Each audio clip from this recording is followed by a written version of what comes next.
Bonjour à vous tous, frères et sœurs de la paroisse de Francheville et de tous ceux aussi qui nous rejoignent par les réseaux sociaux. Avec l'équipe d'animation paroissiale, avec l'ensemble des animateurs liturgiques, avec le Père Gilbert et moi-même, nous tous, nous vous souhaitons donc un bon temps de carême, un bon cheminement vers la fête de Pâques. Et oui, nous sommes entrés depuis le mercredi décembre dans ce temps de carême, 40 jours qui nous préparent à la fête de Pâques. Le temps du carême, 40 jours, un temps, on pourrait dire, de désert. Comme le Christ, on va l'entendre dans l'évangile du dimanche, poussé par l'Esprit Saint, le Seigneur Jésus, au début de son ministère, passe 40 jours au désert, où là il est tenté par Satan et il sortira vainqueur des tentations. Eh bien nous aussi, 40 jours de désert, pour nous laisser, frères et sœurs, avant tout, transformés par le Seigneur, par son Esprit Saint. Mais pour le mercredi décembre, comme pour ce dimanche, nous allons entendre cette parole du Seigneur. Convertissez-vous et croyez à l'Évangile. Alors d'abord, une première remarque. C'est vrai que lorsqu'on prépare son carême, on se dit souvent, je vais essayer de faire ci, je vais essayer de faire ça, telle ou telle résolution. Et parfois, on arrive à la fin du carême et on se dit, oulala, j'ai eu du mal, j'ai pas tenu ça. Mes frères et sœurs, rappelons-nous, tout d'abord, la première chose dans ce temps du carême, comme le Seigneur nous le dit, convertissez-vous. Vous savez le mot conversion. Il s'agit donc, et vous pourrez le faire ensemble, de changer de direction. Convertissez-vous, c'est-à-dire tout d'abord se tourner vers le Seigneur. Dit autrement, se laisser faire, se laisser transformer, se laisser façonner, se laisser aimer. Le Seigneur est tendre et miséricordieux. Sa miséricorde, son amour sont infinis. Le Seigneur vient vers nous. Et donc, ce temps de carême, 40 jours, temps de désert, le temps du silence, le temps du face-à-face, du cœur à cœur avec Dieu, du face-à-face avec le Seigneur, du cœur à cœur avec Jésus.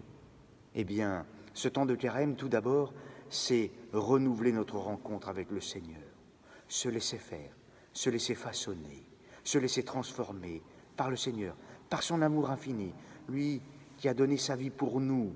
Le temps du carême, donc, il s'agit de se déplacer, de se tourner vers le Seigneur, vers Jésus. C'est lui le Sauveur, frères et sœurs. C'est lui qui nous donne la vie en plénitude.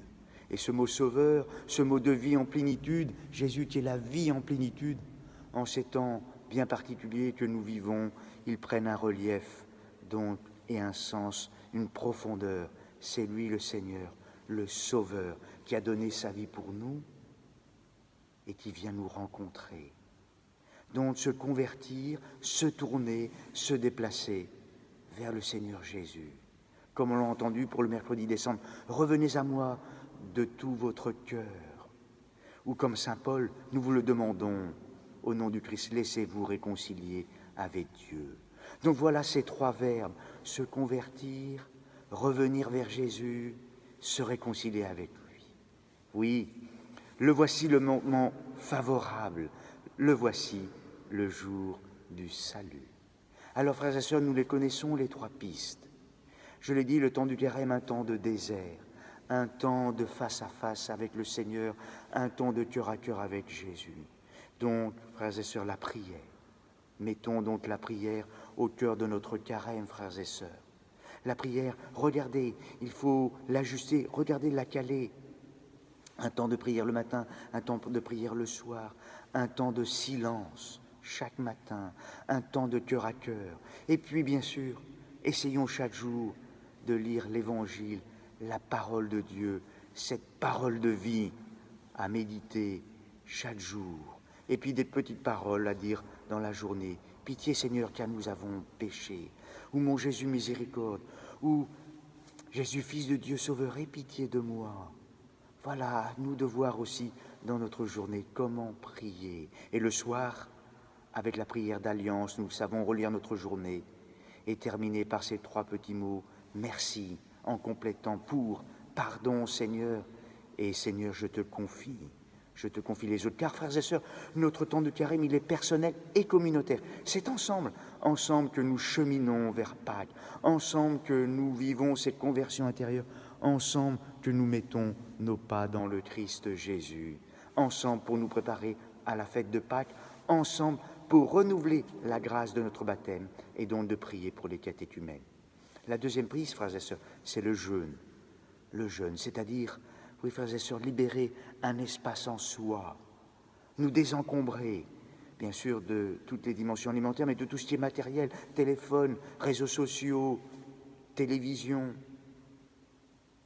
pour laisser de la place au Seigneur, pour permettre au Seigneur d'entrer, pour lui ouvrir la porte, et je cite le pape François, pour ouvrir la porte au Christ qui vient à nous, pauvre de tout, mais riche de toute grâce et de vérité.